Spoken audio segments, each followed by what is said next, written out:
Good morning, everyone. Thanks for coming to the talk. But I have to apologize at first because I need to turn off my camp to make sure that the presentation will go smoothly. I'm very honored to be here. A special gratitude goes to Professor Palmer. His invitation is highly appreciated as a generous encouragement of new academic attempts. These new attempts consist of two layers of inquiry. The first aims to launch a paradigm shift by challenging the old approaches and their ontological ground. And the second, based on the first one, investigates the entanglement that the research objects participated from a new materialist perspective. Due to the time limitation, however, we will mainly focus on the first direction, while try to cover as much as possible the second one. There are 5 parts in today's talk. We'll start with the premise of the idea of Nestorian crosses, and we will go directly to its logic flow and formulation. Then we will turn to an ontological shift in thinking about things happening in the field, which underlies the alternative way that the current study has taken. The fourth part will demonstrate how to re-examine the Silk Road network and its hidden treasure in this new light. Finally, the conclusion. The whole story starts with the routes on the map. It's called the Silk Road or Silk Roads. Most objects examined here allegedly come from a limited area, and nowadays in Mongolia, or the city here, and her vicinity, which located at the far east end of the Silk Road. Although sporadic discoveries of them along the Silk Road are also reported. For example, in Dunhuang, Beijing, Xinjiang, and Ningxia. Since the early phase of last century, these objects have been collected, exhibited, and studied under the name Nestorian crosses. In the US, UK, Canada, New Zealand, Hungary, China, and Central Asia. We also have a permanent exhibition of them here in our Hong Kong U and the UMAC. They're measured between 2 to 5 centimeters with a single or double loop here on the back, and almost all cast in copper alloy, except for several pieces made of iron. Because of their perceived cruciform shapes, they firstly attracted Christian missionaries, who then became the earliest and the first collectors. As we can see here, some cruciform shapes are explicit like this one. Some, however, like the pairing birds, can use a little imagination. Later, scholars who usually had a Christian background followed up with this observation and granted them the name Nestorian crosses, which is quite famous. When scholars also noticed that the swastikas, highlighted in blue, they asserted that the pairing birds, one male and one female, must be the synthesized Buddhist symbol of Gongming Niao or Mingming Niao, meaning couple birds of happiness. With the cross and the swastika, they decided to relate the whole category to the indigenized Chinese Nestorian Christianity or Jingjiao, the existence of which has been well supported by findings of stills and inscriptions and all kinds of materials, mainly from Inner Mongolia, Xinjiang, and Fujian along the Silk Road. Scholars enthusiastically established a link between the Jingjiao representative symbol of lotus and cross here. We can see a lot of examples here, and the example of Nestorian crosses, shaped in lotus or cross, respectively. It is worth of mentioning that the example of Nestorian crosses in the lower right corner here is the orphan case so far that shows a combination of a lotus and similarly a cross. It belongs to a private collector in Beijing. Its provenance, curation process, and even authenticity remains unknown. Scholars further date the Nestorian crosses to the Yuan dynasty because of the sporadic presence of Basba characters here.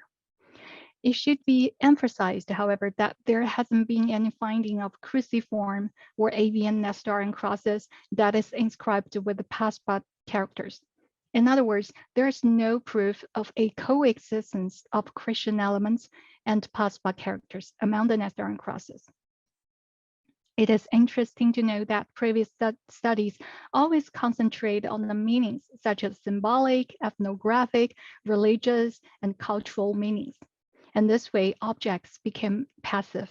To understand this, we need to give a closer examination to the underlying logic flow.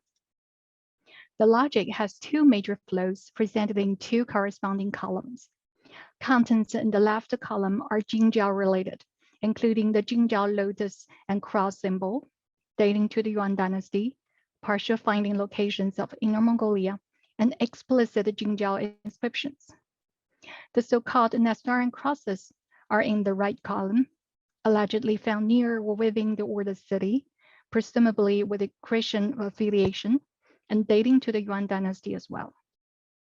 It is easy to detect, however, that the Jingjiao materials are stylistically and typologically different from the Nestorian crosses, except for these two wooden plaques.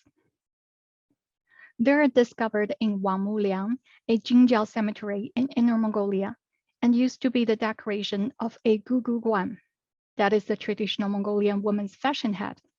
Yet Wangmuliang is not close to orders. Moreover, the material and the decorative plan of these two uncarved wooden plaques wrapped in textile imply a totally different usage from that of the Nestorian crosses, which were made of metal and always heavily carved with patterns. Nevertheless, the concerned objects are arranged into intertextuality with the Jingjiao materials anyway.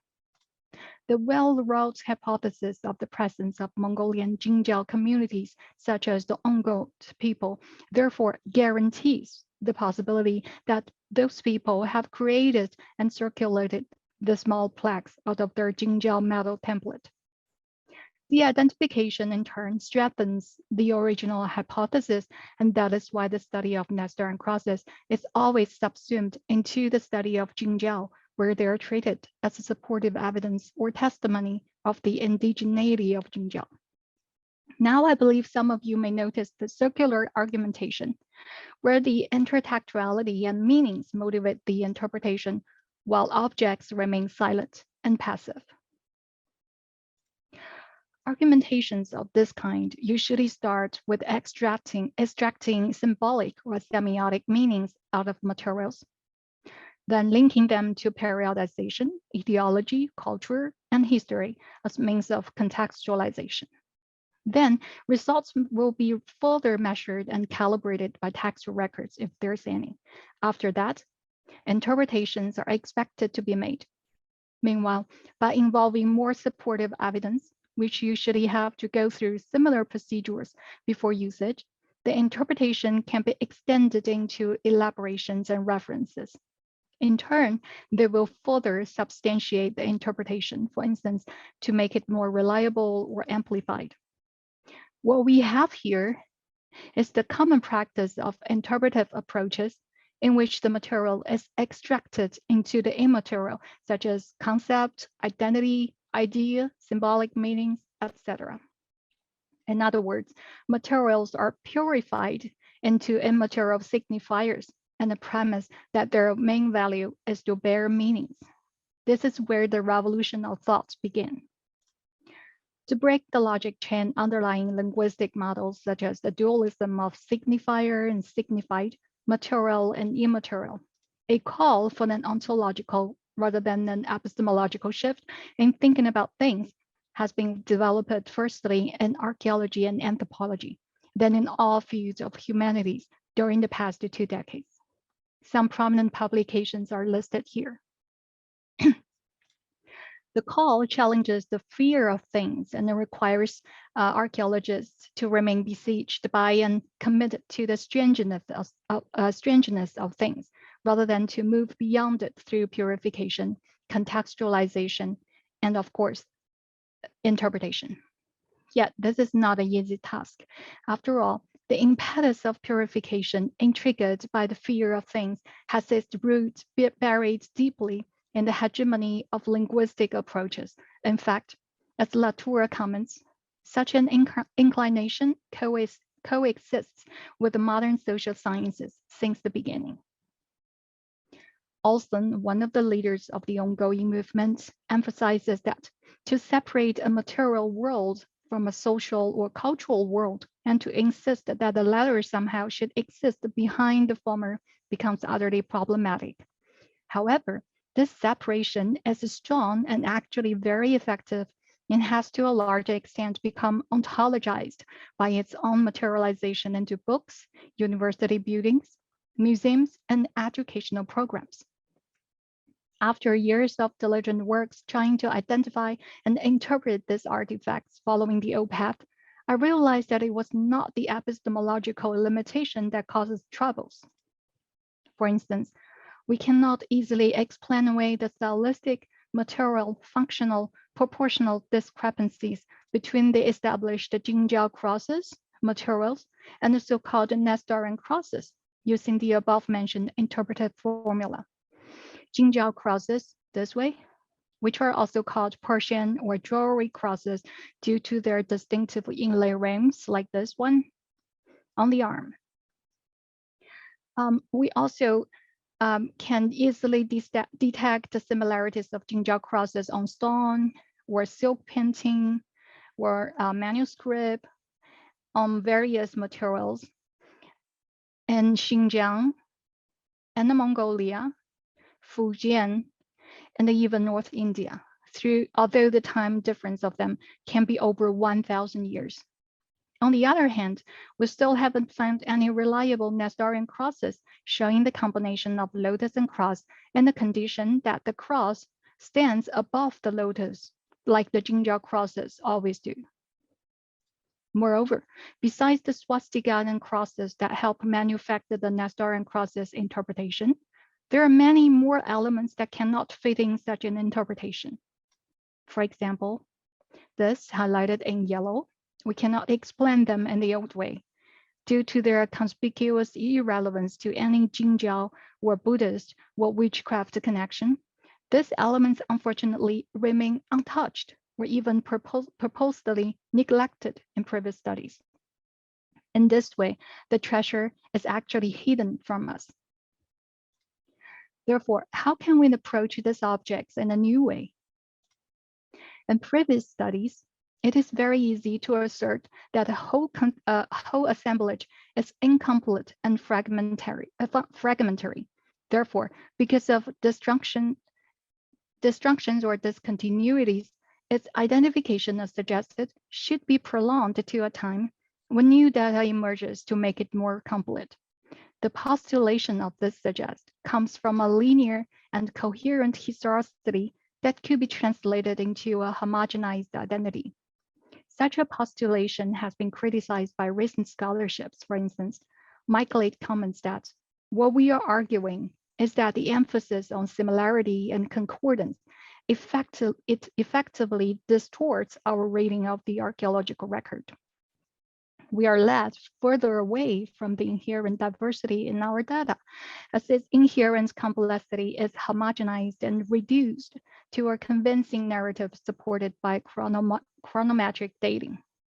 That is to say, the alternative path is to face the inherent diversity, to critically reflect on the ontological ground of the inquiries, and to stop circumventing and instead welcome the integrity of the concerned objects in a way that the alternative histories can be reviewed. On this new horizon, the assumed incompleteness and fragmentation are no longer obstacles, instead are discovered to be advantage and strength. They help to reveal that the Silk Road, instead of merely geological routes, is a 3D network where the religious, cultural, material, demographic, as well as ecological interactions of actors occurred, while not in terms of a hierarchical dichotomy as the idea of Nestorian crosses has demonstrated, but as a mean of living together of all actors entangled. This picture is reviewed through several stages of the research. The innate diversity of the assemblage must be addressed firstly by means of a redefinition. The interpretive and assertive term Nestorian is thus replaced by descriptive terms ordos and bronze, while the term cross is preserved because to most scholars and other interested parties alike, The cruciform shape and the twisted cross, the swastikas, can provide better search results in the database.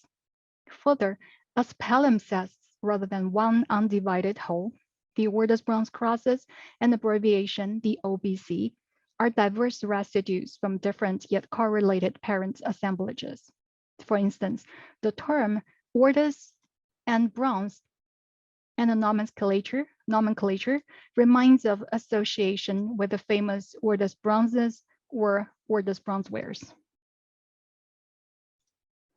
Secondly, the stylistic and typological analysis helps to distinguish exterior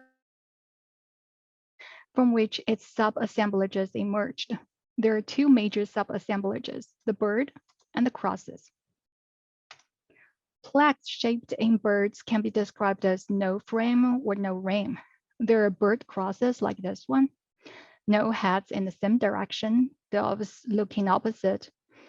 Patterns on birds are paired, matching, echoing, etc. Sometimes there are connection bands here. Heads and eyes can be simplified into something like a crescent. So far, no finding of linguistic letters or characters, except this only one. Yet the character 车 in Chinese meaning a vehicle here, and its asymmetrical counterparts here and here suggest that this is an example of nomadic imitation of the material culture of their Han neighbors, which was quite common during the Xiongnu period. In this sub-assemblage of cruciform plaques, the centerpiece here is undoubtedly pivotal. It functions like a standard stage where all important elements are emphasized. Next, we also have the bird crosses mentioned earlier, occasionally extending lines sometimes in the effect of a swastika or yongzhong. That is a Tibetan symbol far more ancient than the Buddhist swastika, radiate from the centerpiece to arms around. Connecting bands between arms vary in styles and details. Unlike the Jingzhou crosses, which always resemble a Maltese or Persian cross, the arms of the OBC take various forms and decorative patterns. Artificial and natural hollow out like this are very common, which however is not a standard technique of making seals or stamps. Patterns on arms are adaptable. For instance, this tamga here can be transformed into different forms following the change of the shape of arms. If the arms are longer or narrow, and the tamga will become narrow and being added with some elements. The observation contradicts to the attempt of reading this tamga as a semiotic sign. In fact, like most of the ancient tamgas of the Turco-Mongolian people, this one does not mean for linguistic interpretation. Last but not least, no finding of legible letters or characters. Now we can see that these characteristics do not find any significant parallel to the Jingzhou crosses. From the perspective of relations of interiority, the OBC is characterized by its dependence on the relations in between various elements, shapes, patterns, symbols, and so on. That is to say, a single element does not acquire a conspicuous role until it enters the relations and performs its relational being during interaction with other elements. For instance, when we notice a presumably Chinese ancient object that resembles a cross, it is easy to fall into the temptation to interpret it as a Jingzhou symbol right away. But we must not be so hasty because the centerpiece here suggests that it may be better viewed not vertically as a cross, but diagonally. The back loop further sustains this hypothesis. It seems here that the cross was not even in the original concern of design. Interestingly, this observation is applicable to the two small wooden plaques mentioned earlier, because no associate finding of Jingzhou elements was ever found in that tomb. and patterns and shapes of these plaques can also be placed diagonally. Moreover, style is always an issue of degree. The similarity and differences, association and disparateness should always arrive on terms of degree, instead of on elaborative interpretations, such as the relation of homogeneity or synchronicity, or on the other side, heterogeneity or anachrony. For instance, when the similarities between the Central Asian compartmented stamps and the OBC have been noticed firstly by Bisiani in 1982, a chronological alignment in the theory of Central Asian origin was suggested. Questions yet remain unanswered. For example, even if the alignment were verified, could all the OBC be subscribed to such a single origin? What about those showing no similarity at all? How to explain that some critical elements of the OBC have been completely missing in the Central Asian stamps, such as the diagonal composition, the heavily decorated centerpiece, which controls the extension lines, the triangular arms, etc. Besides, their back loops are different too, which could suggest a different mounting mechanism and hence disparate functions. It has been well studied that the Central Asian stamps were used for selling doors and marking commercial goods, while in the contemporary Far East, people used the carving technique instead of stamping to mark and decorate goods. Those pottery marks overall are called kefu and form a special topic in East Asian studies. Therefore, it makes more sense to compare unique kefu with some elements found in the OBC because they are relatively more exclusive, that they only exist on very limited materials, and they are better supported by East Asian contexts. The bird plaques further strengthen that the style is always an issue of degree, that it should always be viewed in relationships. Like the cruciform cases, some similar features of avian plaques have led to the single origin theory before. We have the first role as the Central Asian stamps and bird shapes. Yet there are also cases showing no similarities at all. Moreover, concerning the similarly related ones, the unmatching of some critical elements, such as the distinctive rings of the Central Asian birds, or the characteristic decoration system of the OBC, remains unaddressed. Besides, avian objects were so popular in the ancient times. Some, such as the avian Tibetan Targas, can be better paralleled to the OBC birds in many aspects, including culture, materiality, and style. We will get back to this later. If the above-mentioned concerns had been sufficiently addressed, one would not jump to the hypothesis of origin or ethnographical identity too readily, but instead ask, what possibly had happened that resulted in such an ambiguous link? In a world that does not come as ready-made and already precipitated out of the currents, mixtures, and transmutations of materials through which it was formed, it is more significant to follow the materials, which means to enter a world in formation. Bearing this in mind, we will not miss the Zhengjia Wazi plaque, a small bronze plaque dated to the Warrior State period and found in North China, Shenyang. The tomb owned by an Eastern Asian Mongolian elite who can be genetically traced to the generally defined Shonu species. Despite the heavily oxidized condition, this plaque clearly exhibits traits better associating to the Central Asian stamps than to the OBC. We noticed the one-piece casting that avoids hollow-out effect. We also noticed the strictly proportionated rectangular arms, which are also rare in the OBC. Interestingly, however, the bridge loop on its back reminds us that this one came from North China instead of Iranian Plato. In some degree, this very plaque seems to lie between the OBC assemblages and the Central Asian stamps. This is not a coincidence.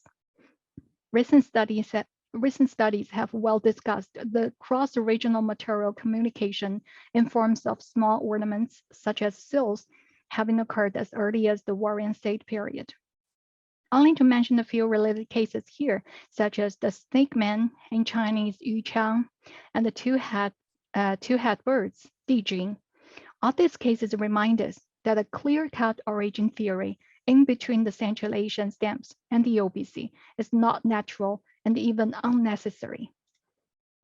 Other examples include avian plaques from the upper Xiajiadian complex, which locates in Inner Mongolia, dating between the 8th to 3rd century BC, partially overlapping the Warring States period.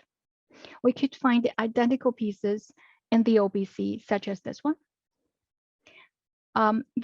This one is demonstrating the diagnostic feature here, the P loop, if you could see clearly on the back. On its right, the Shonu bird flags can be well echoed by those found in OBC. This board. It is important to emphasize that all plaques in the comparing group here, the second row, belong to the Eastern Asian Mongolian people. The same with the Zhengjiawazi steppe cross mentioned earlier. Moreover, the cross is not the exclusive symbol of Christianity at all. From the very beginning of the steppe road civilization to the Silk Road of the Shonu period, ornaments in cruciform shapes were very popular. The elementary SRF test was applied on some of the OBC examples, and one control group of Ordos knife here, which is dated to the period between 1046 and 500 BC using cross-reference dating, and that is the Shonu period. The testing results show that the avian OBC have a closer material association with the Ordos knife than the cruciform ones. The finding could link at least some of the examples of the OBC to the metallurgical center of the Mongolian plateau and North China, where most of the Shonu materials, such as the Ordos knife, were produced. This is in accordance with the above-mentioned stylistic and depositional analysis. Nevertheless, here comes the question. Can we then attribute the OBC to the Shonu's heritage? Or shall we abandon the single origin theory and instead take the ontological shift in thinking about the entanglement that the OBC, as palimpsests, have participated and are still participating? Now we will enter the world of austerity. Here, amidst the Silk Road network, all actors are entangled, which may seem unfamiliar to our modern minds. It must be emphasized that in the original study, this part is the most complicated. Due to the time limitation, however, we cannot follow the original plan, which examines a large scale of phenomena participating actors. Instead, what we can do here is to highlight some critical facts of the concerned associations occurring in processes of materialization of the Silk Road network. To do that, the knowledge of two basic material registers need to be updated. First is the nomadic rock art amidst the Silk Road, mainly come from Yingshan, Ulanchabu of Inner Mongolia, and also from Tibet. Patterns and figures carved on bedrocks have been taken for granted to be the abstract, symbolic representations of real-life scenarios, for example, that of a hunting scene or a veneration ritual of sun and moon. In that way, their materiality is considered inert, silent, reticent, and can be neglected. Latest studies, however, responding to the call of an ontological shift in thinking of things, began to notice that the austerity performed by their materiality. For instance, a study of the natural crevices on Siberian shamanist petroglyphs argues that the rock art is not art as understood by modern mind, but the actual path through which the ancestors after death found their place of rest inside the rocks and stones. It means that in the traditional Siberian shamanistic world, it was held true that right behind the bedrock instead of something symbolic or representational, there was another solid somatic world like the one we have on this side. Similar situation occurs to the Turco-Mongolian Ongons. In those studies, anthropomorphic Ongons were interpreted as representations of ancestors or spirits.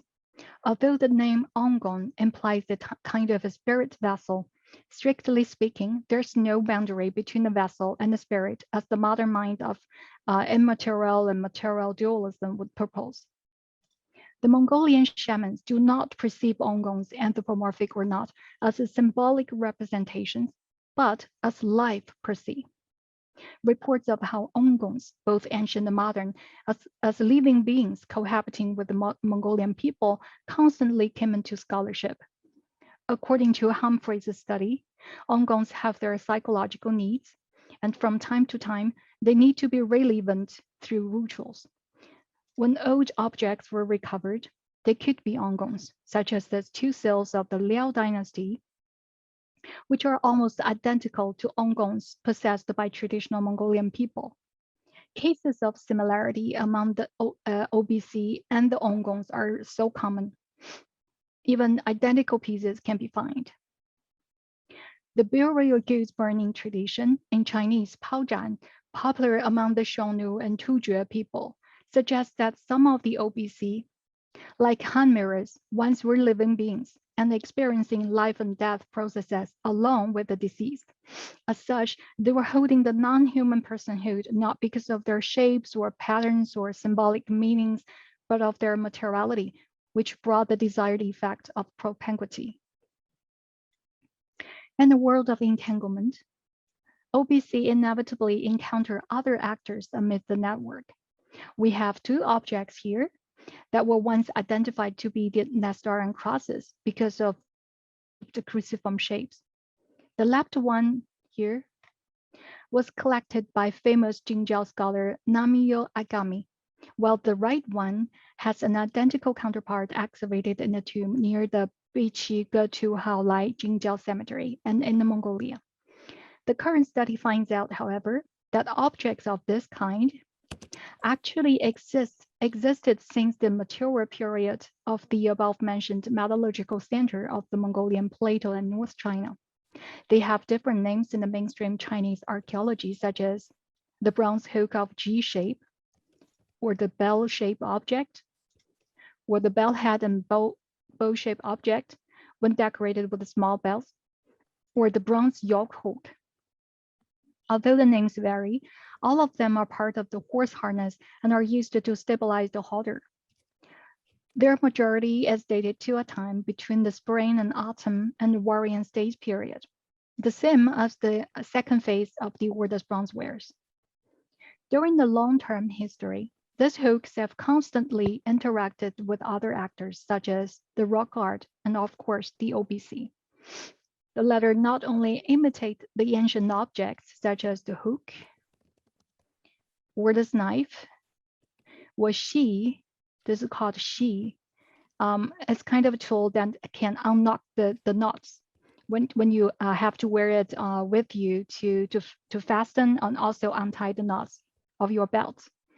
But also this OBC also adds new elements to form new assemblages that remind of ancient materials but have completely lost the original function. This is called archaization practice. The design of birds or other popular figures standing on the top or edge of a similarly bronze hook or a knife is commonly seen from the upper Xiajiadian complex, as well as in some OBC, of course, which echoes to the case of Nanshangan avian plaque mentioned earlier. The presumably representations, such as the rock art, of the herding and the reproduction worship scenarios practice their actual power in the forms of the OBC, probably as Ongons or Targas. The centerpiece of the OBC thus provides the center stage for the performance of such power. In case of the shaman's OBC, the cruciform shape along with its symbolic meaning is out of concern. It is the materiality of the centerpiece that becomes performative. Examples of this kind are so many, but we cannot list them all here. Yet it is sufficient to know that some links are so unique that they have not been found outside the rock art and the OBC yet. Some, nevertheless, are inclusive, such as the birds or human figures in shapes of a simplified or twisted cross or the above-mentioned Yongzhong. They're all present in Inner Mongolia, Yingshan, and Ulanchabu rock arts, where many findings of OBC were also reported. Among these inclusive cases, nevertheless, exclusive similarities are detected too, such as the patterns highlighted in purple and those highlighted in red. It must be noted that these material associations expand through the Silk Road to Xinjiang, as this one demonstrates, and also to the Tibetan Silk Road as well. The bone shrine, for instance, which has 5 layers and due to its importance in the Tibetan bone tradition, which is far earlier than the Tibetan Buddhism, when appears on rock art, the shrine is usually in a company of powerful elements such as the crown bird, that is the bird shaman, the sun and moon, etc. Since the bone shrine falls into the scope of the OBC, other Tibetan traditional temples, such as the Buddhist one, for sure will not be left over. The associations of the Tibetan Silk Road material culture and the OBC are complicated, diverse, and sometimes even elusive. However, when the so-called Tibetan Jingjiao crosses, this on our right side, identified foremost by famous Tibetologist Tusi, are introduced to the comparison, associations of the former two groups become overwhelmingly explicit. Examples of this kind are many, only to mention some. For instance, both groups see birds with the diagnostic patterns, which are Yongzhongs or bone birds, dating to the Shang-Shun period, and hence at least 1 century earlier than the Tibetan Buddhist swastikas. It is understandable that the associations would not limit to the rock art alone. In fact, they exist more extensively on small bronze plaques, almost identical plaques. This is from the OBC, and Tibetan toga. The rest are Tibetan togas in the form of crown bird or bird shaman are discovered. Other parallels between the OBC and the Tibetan toga predating the Buddhist and the Jingjiao periods are broadly found in assemblages of birds, cruciforms, shounushi or jiaoxi, seals, mandala, flora, and multi-ringed plaques, etc. It is not surprised then to find similar daily objects such as the Huolianhe in Tibet and Inner Mongolia. The Tibetan one, the upper one, is dated by Danwood to the Ordus Bronzewares period, to which the OBC could be related without worrying about anachronism. We also have the examples of the Mongolian tent seals. This is one example of such a seal. This one was collected in Tibet as a toga, and many others in a very similar way were collected by Christian missionaries in Inner Mongolia under the name of the Nestorian crosses. Interestingly, the sole testimony given by one of the missionary collectors mentions that the OBC were constantly dug out by local Mongolian farmers from ancient graves and used to seal their tents or consecrate in the veneration box inside the tent, and later reburied with their dead. I have made extensive studies on this subject and arrived at the conclusion that the Mongolian tent seals are not ordinary seals, nor pragmatic door locks as it's assumed by missionaries. Being arrows from heaven, they were togas, and sometimes even nongongs that could practice the curative and protective power in both Tibetan and the Turco-Mongolian shamanistic worlds. These associations are not contingency. Togas are said to have been possessed by the Tibetan soldiers of the Tubor Empire. It is highly possible that they were produced in the loosely organized manufacture centers in the northeast region of Tibet and the Qinghai Plateau, as suggested by Aninos, and provided to the Tibetan troops or whoever related to the markets between the 8th and 12th centuries AD, a time when Tibetans constantly fought against the Tang dynasty for control of the Silk Road within the Xinjiang and Gansu territories. That could also account for the fact that some of the OBC are indeed found in these places. Echoing to the dynamic relationship between the Tang, the Song regimes, and that of the Tubor, these Targas were circulated constantly between the Tibetan manufacturing centers and the Ordos region, the northern Great Wall area, the northern Shanxi, and the northern Gansu through the Yellow River route as part of the Silk Road proper. As an evidence, the OBC excavated in the Dunhuang Grotto is dated to the Western Xia period, which may witness what Beckwith calls the Tibetan expansion in the southern Ordos and neighboring regions of northwest China during the late 8th and early 9th centuries. Beckwith also mentions that the continuous presence of the Tibetan force in those areas thereafter formed a key bulwark against the spread of Western religions, Manichaeism, Nestorian Christianity, and Islam alike into China.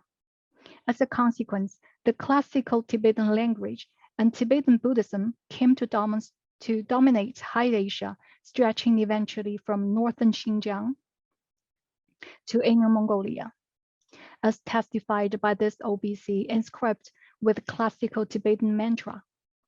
This kind of a mantra in Tibetan classical language has been extensively found on the rock art along the Ordos area. Assemblages enter twin processes of erasure and inscription, resulting in the fact that the material associations accumulate exponentially during time. How to cut the network, therefore, becomes critical. New materialists suggest that paradoxes such as those of instantiation and endurance could be constitutive and thus revealing to us. Therefore, there are 6 instantiations in the OBC if we cut the network. The first and earliest assemblage, the typical Ordos bronzeware assemblage, the nomadic Ordos bronze crosses assemblage, the Toga assemblage, the Ordos bronze crosses of the Songyuan Huaya assemblage, and the Jingjiao bronze crosses assemblage. These assemblages, some are mentioned in this talk, some are not due to the time limitation, are interdependent entities that are multidimensionally interrelated. They manifest ever-flowing, ever-living, ever-evolving processes of materialization as well as dematerialization of the Silk Road network. To cut the network, their temporary material forms are recognized. Some of them could be grasped through different material registers, such as the Ongun, Toga, and relational objects. Some, on the other hand, entered in above-mentioned archaization practices in which they were the avatar of an ancient material tradition, such as the case of the Xie system, but we don't have time to mention it, or some of them entered a curation process, which is a pretty modern one, in which they were appropriated to be the Nestorian crosses. Unfortunately, as said, we don't have time to go through all these findings. Finally, break through the material-immaterial dualism. This one's hidden treasure and their hidden relations with other entities amidst the Silk Road network urge us to shape the focuses from singularity, such as the single origin theory, to palimpsests, from familiarity to austerity, and from meanings to process. With this ontological shift, it is concluded that the OBC are not single undivided whole with one single identity or origin, nor static objects waiting for the fixation of symbolic meanings, and not pointing to a single group of past identities, ethnicity, or religiosity. Instead, as palimpsest with interrelated subassemblages, there are performative actors participated and keep participating until nowadays, since the collections are still alive, in the observed processes of materialization as well as dematerialization through means of archaization, nomadic habitual engagement, such as tent seals and HKIHSS system, different material registers of rhetorical Mongol and Tibetan shamanism, such as Ongong, relational, and Targas types, Christian appropriation, such as Jingjiao crosses or Nestorian crosses, etc. Only in light of the ontological shift, the study argues that we can enter this unfamiliar Silk Road worlds and allow the objects to narrate their own stories. Thank you.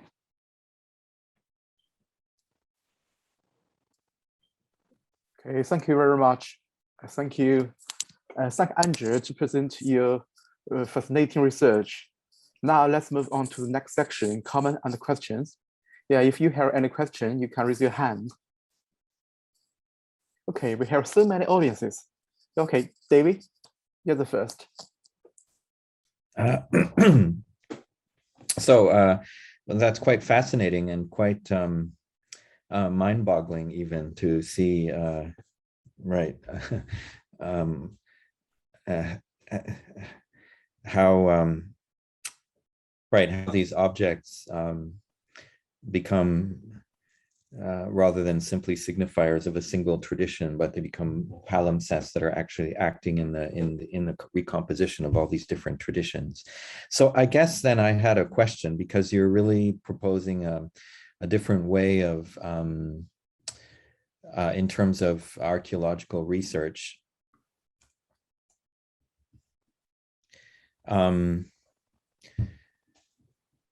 A different way of telling stories about these objects. So, and so in your presentation, you're kind of already telling a story about how to tell a story about these different objects. So what would be the implications for museum? So how should these different types of objects be presented in a museum?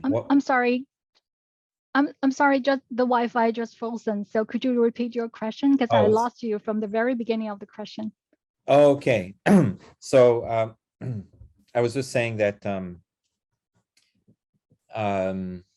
so you are in your presentation already, you're telling us a story about how to tell a different story about these objects from the perspective of, I guess, art history and archaeology, these disciplines that are engaged in researching and understanding these objects that we find in the archaeological record.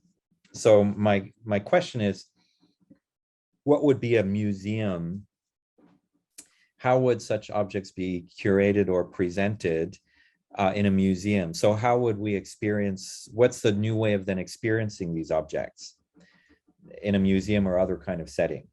So I guess, because I guess the conventional museum presentation follows the kind of conventional storytelling of the objects that you are refuting in your presentation. So then I wonder how this would affect the museum, how we would experience these kinds of objects in a museum. Well, I think it's an extremely interesting question because as I have mentioned in the presentation, we always been led by the idea of an inherent and very orderly dating of the events and the objects as alike. So museum is one of the major forces that cause this kind of impression of our material world. And yes, so the revolution is not limited to the intellectual movements. It actually has its extension to the museumology and all exhibitions and any, for example, the consuming goods. How can we arrange the consuming goods in supermarket as alike? Yes, since the museum has this very long history of arranging the objects according to the dating and to the culture and etc., so it has a long way to turn around and to rethink about the arrangement. I would propose that we could have many 3D dimensional workshops, for example, or other activities that can help people to get into the world of material and the world of unfamiliar. For example, the world of shamanist world or the other people's worlds, etc. By giving them stimulus from not only the materials but also from music, from acoustic stimulus, etc. So that the workshops could be like in various forms and interdisciplinary forms.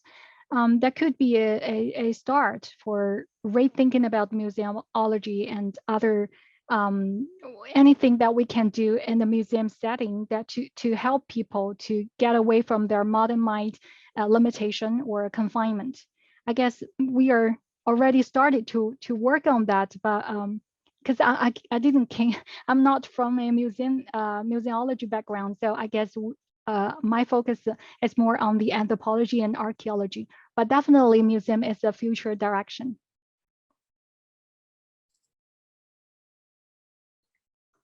So, and Chen Kwang, okay, you can put forward your question.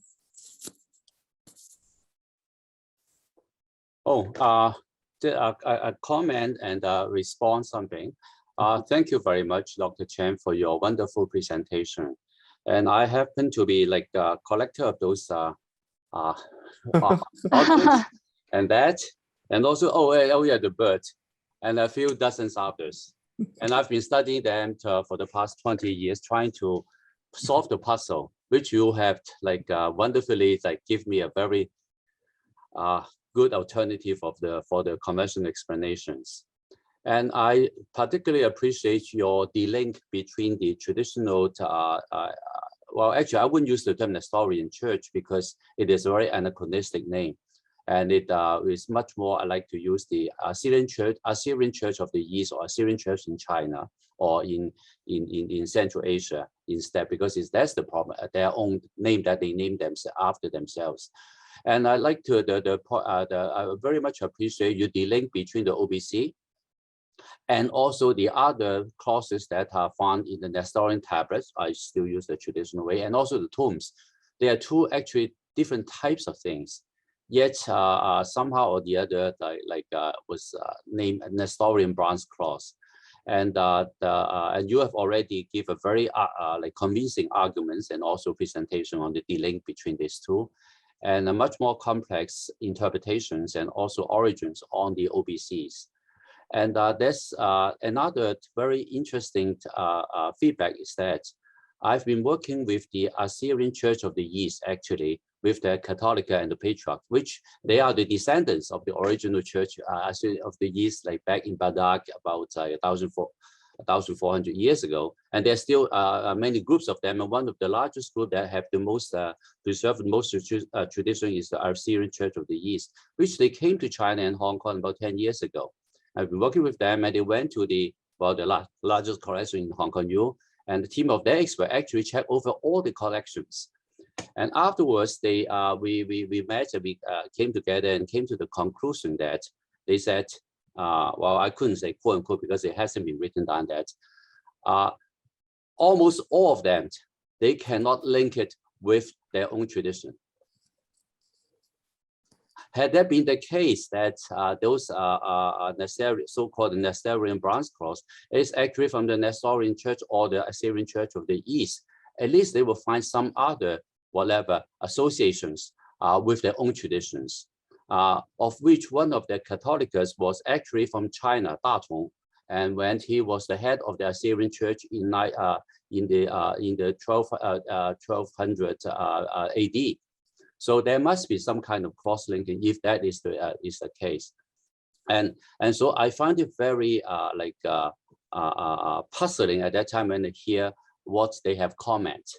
And for the others, they said they have a very hard time to identify. And then I actually take some initiative to look through any remaining things, whatever they have actually in Iran, museums and other places, if they can find any of bronze cross dated back in those days, associated related with the Assyrian Church of the East, because at that time the Assyrian Church was of the East was actually located in the Iran under Sassanid dynasties, and much later on now part of Baghdad, but also under the larger caliphates.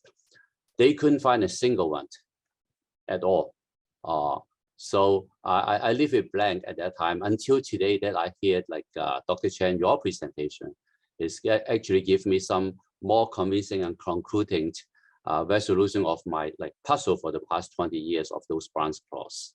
Thank you very much. And also if I'd like to jump into the current scene is that there's so much cultural symbolic crossovers nowadays that we can hardly find any subject that can trace to its own so-called cultural origins, as we are much more crossover than ever before. But we could not limit it on the current scene, but actually it had been already happening back into those days on the ancient Silk Road.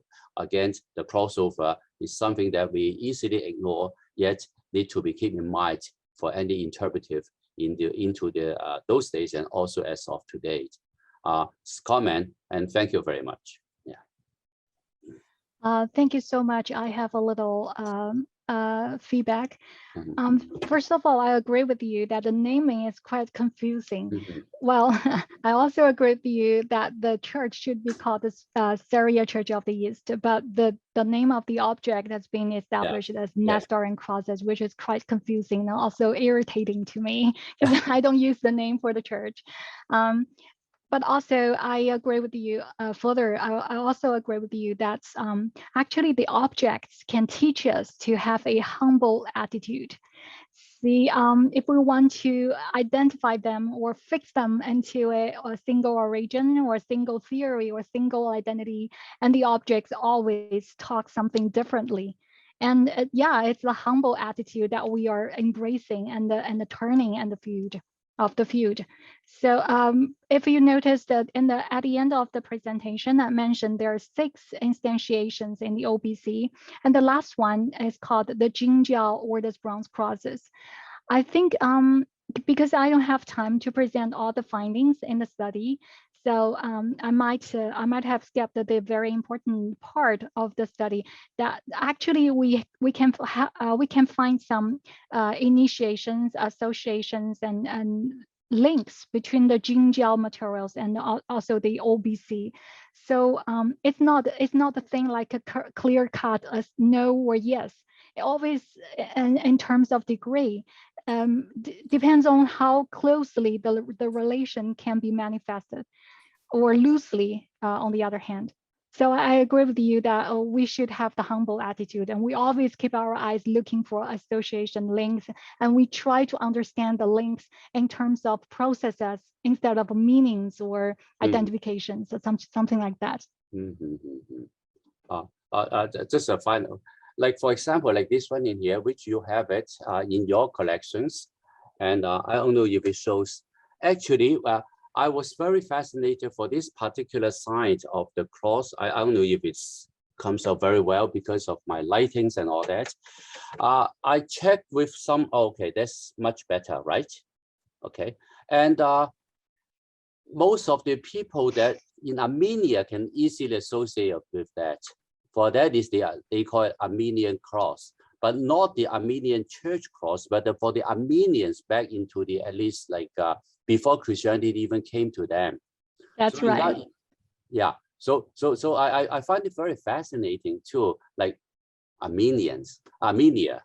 And so that makes the story even more convincing or for the various interactions between cultural elements along in the ancient times, much more entangled than we may have to comfortable with. Thank you so much for the additional knowledge. I think I'm gonna look into it because it sounds really interesting. Well, do we have time to respond to one of the questions in the chat box? I'm not sure. Lunar, do we still have time for it? Or Jules? So yeah, we have time. Yeah. Okay, thank you. There's a question here in the chat box mentioning about the spiritual art. Well, why we don't call the rock art as spiritual art, because to those people, at least for those Turco-Mongolian ancients, both ancient traditional and modern people, the rock art has nothing to do with immaterial like spirituality or like a representation, etc. For them, the world listed or depicted on the rock art are real, are somatic, are something that touchable, something that just like the real life we have on this side. So I don't think spiritual art will be a good term to describe the phenomenon as we discovered among those people.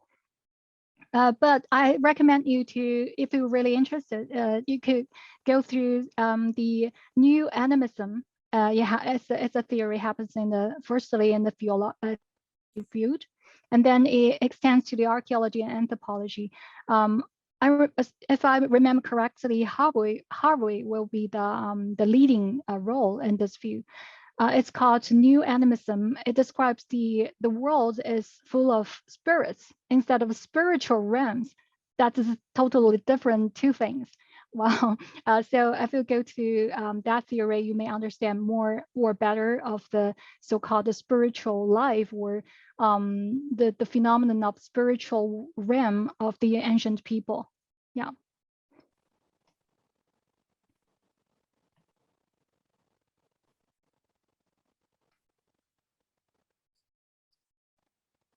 So who still have questions?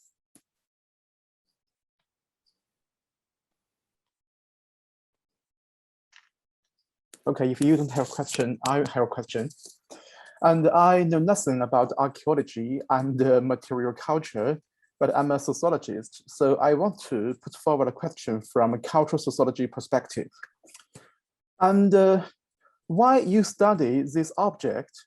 Because they are important, right? And why they are important? Because people give them meanings.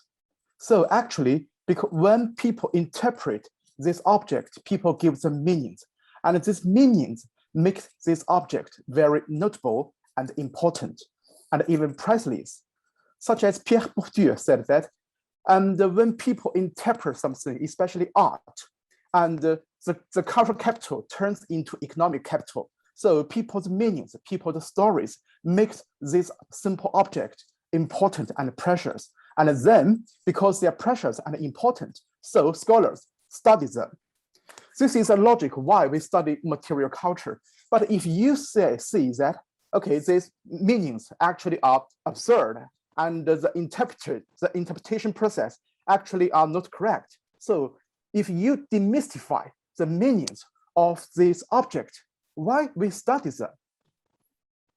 I don't understand. So actually, the meanings makes them important and priceless. And then you demystify these meanings. You think the meanings are actually subjective. They are not the object possesses. So if you are right, why we study this simple object and the materials? Thank you for this very crucial question.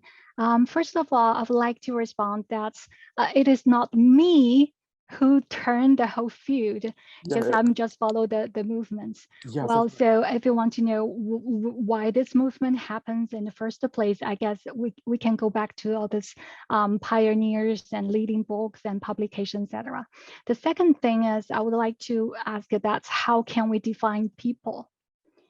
Well, there's an interesting turn in our view that we try to turn away from the anthropocentric or humanocentric approach that used to dominate in the archaeology and also the anthropology. Why we need to divert away from the humanocentric? Because we began to know that people are not the only divine force in the world who can define meanings or things or concepts or ideas.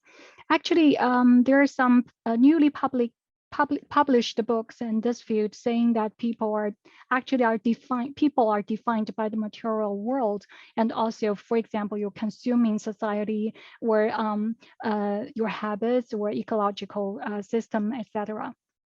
I can make it very simple mentioning here, because I don't have time to look all through this literature, that we used to think that the personality or the human propensity are decided by the history we had, the developmental history we had, and also the environment.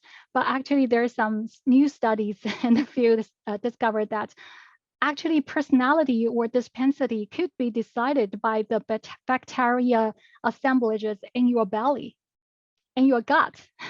So if we don't understand the mechanism, how this relationship happens in the first place, we will, just like before, we will attribute other reasons to human mental templates or human determination forces, etc.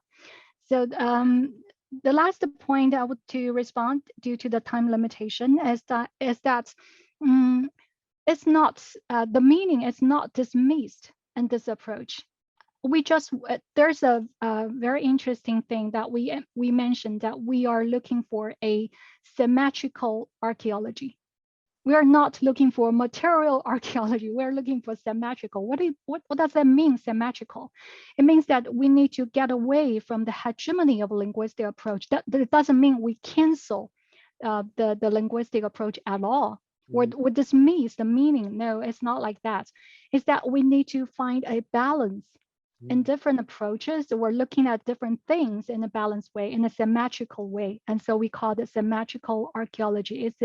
It's a kind of a banner that we raised in this new movement.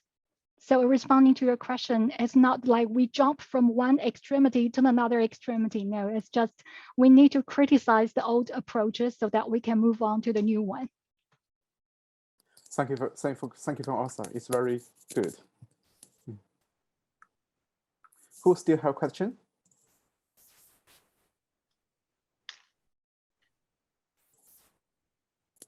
Okay, if you don't have questions, how about we stop here? Okay, so David, do you still have some concluding words? Just to everybody, just as Lunar has posted in the chat, you can subscribe to our newsletter to learn about the future events and lectures which will be offered in this series. And finally, I'd just like to thank Andrea for giving us new perspectives. I mean, through these objects, these crosses that we learn.